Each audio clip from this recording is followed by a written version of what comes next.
How much of the offensive brain power walked out the door when McDaniel left? Oh, so you're just anticipating my questions now. This is the last one, and then we'll get to a bunch of your questions, then we'll finish our show.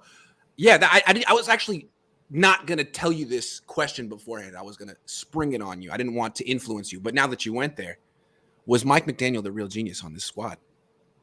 Well, what was his role? He was the passing game coordinator. What do they absolutely have? Right now, they look like they have no coordination at all with their passing game. I mean, they added Danny Gray. They don't throw him the ball. They made him inactive in week 1 and then really haven't really used him.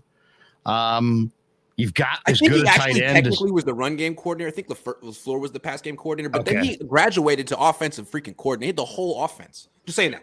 McDaniel clearly, is got some genius to him. Yes.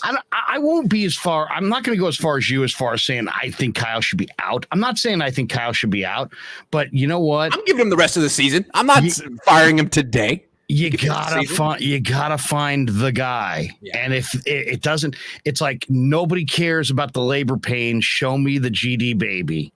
You know what? You took over a while ago. Yeah, you need a quarterback. Yeah, it's on the quarterback to some degree, but it's also on you and John to find the quarterback.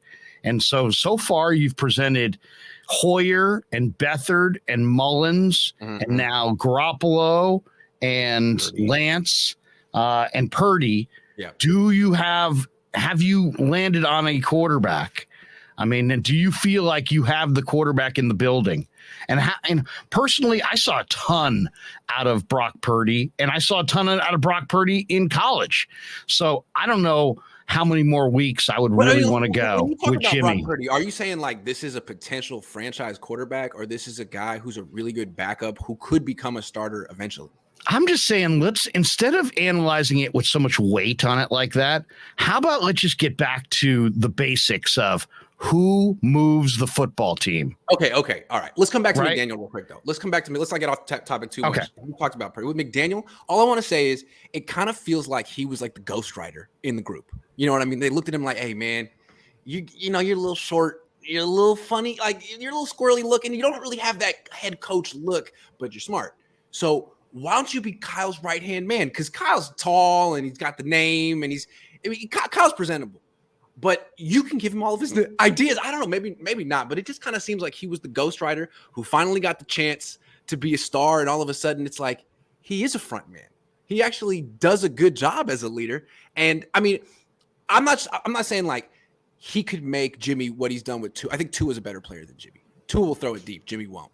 So Kyle's a little held back a little bit, but still, I think it's clear that McDaniel seems to be the better coach right now, better leader, more creative.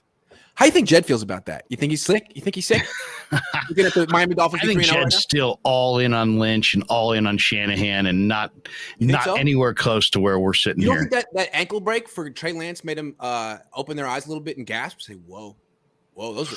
I'm sure they didn't like it. Our investment. I'm sure they didn't like it, but I mean, there's enough people, saying that was the only move. I mean, it's like, that's the other thing.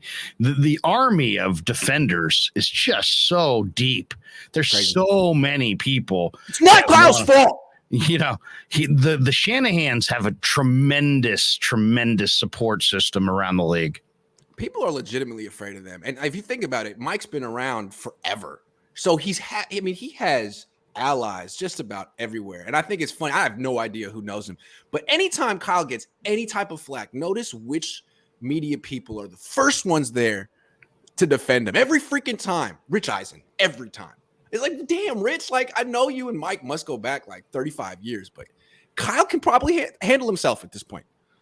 Anyway, maybe not Rich Eisen. Well, I mean, and then it's like, he has gotten results to some degree, and they were in the NFC Championship game last year with Jimmy Garoppolo less than 100%. Because of defense. But yeah, because of defense. But I mean, he's responsible for all of it right now. I mean, offense, defense.